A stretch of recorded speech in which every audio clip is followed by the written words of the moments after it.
I want to tell you about an essential vitamin you've probably never heard of.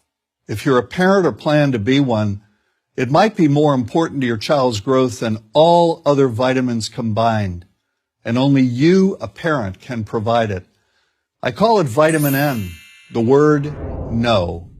More and more children, I find, are suffering from vitamin N deficiency, and they, their parents, and our entire culture are paying the price. Let me illustrate my point with a story that's quite typical. A father, I'll call him Bill, gave his son, age 5, pretty much everything the little boy asked for. Like most parents, Bill wanted more than anything for his son to be happy, but he wasn't.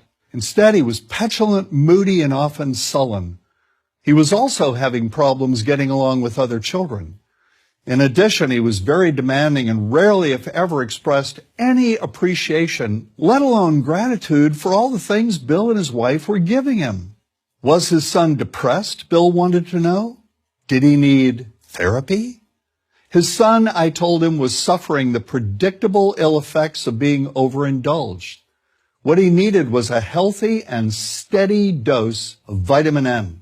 Overindulgence, a deficiency of vitamin N, leads to its own form of addiction. When the point of diminishing returns is passed, and it's passed fairly early on, the receiving of things begins to generate nothing but want for more things.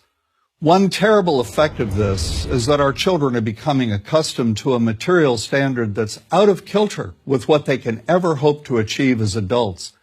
Consider also that many, if not most, children attain this level of affluence not by working, sacrificing, or doing their best, but by whining, demanding, and manipulating. So in the process of inflating their material expectations, we also teach children that something can be had for next to nothing. Not only is that a falsehood, it's also one of the most dangerous, destructive attitudes a person can acquire.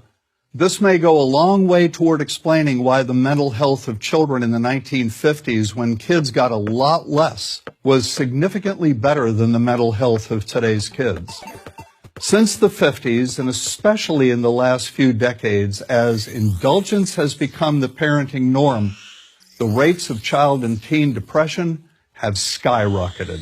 Children who grow up believing in the something for nothing fairy tale are likely to become emotionally stunted, self-centered adults. Then, when they themselves become parents, they're likely to overdose their children with material things. The piles of toys, plushies, and gadgets one finds scattered around most households. In that way, overindulgence, a deficiency of vitamin N, becomes an inherited disease, an addiction passed from one generation to the next. This also explains why children who get too much of what they want rarely take proper care of anything they have. Why should they? After all, experience tells them that more is always on the way. Children deserve better. They deserve to have parents attend to their needs for protection, affection, and direction. Beyond that, they deserve to hear their parents say no far more often than yes when it comes to their whimsical desires. They deserve to learn the value of constructive creative effort as opposed to the value of effort expended whining, lying on the floor, kicking and screaming, or playing one parent against the other. They deserve to learn that work is the only truly fulfilling way of getting anything of value in life, and that the harder they work, the more ultimately fulfilling the outcome. In the process of trying to protect children from frustration, parents have turned reality upside down. A child raised in this topsy-turvy fashion may not have the skills needed to stand on his or her own 2 feet when the time comes to do so. Here's a simple rule. Turn your children's world right side up by giving them all of what they truly need, but no more than 25% of what they simply want. I call this the principle of benign deprivation. When all is said and done, the most character-building 2-letter word in the English language is no. Vitamin N.